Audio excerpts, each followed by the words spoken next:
Welcome back to Stuff About tutorial. Today we are talking about how to delete a product in Shopify store. Why would you want to know how to delete a product in Shopify store? Well, maybe it is your first time using Shopify and not sure how to delete a product in Shopify store.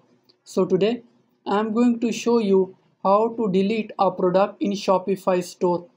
Check video description and I will try to leave the written instructions. Deleting a product in Shopify store is quite simple and easy to do.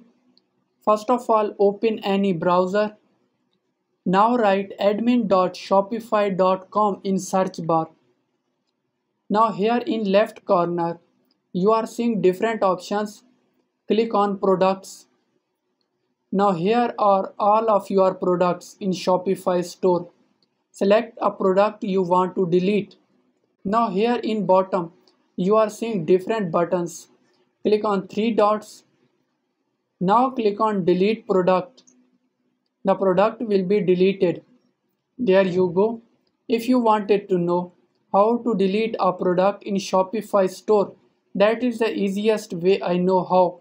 If you know another way, to leave a comment below. Be sure to subscribe for more videos.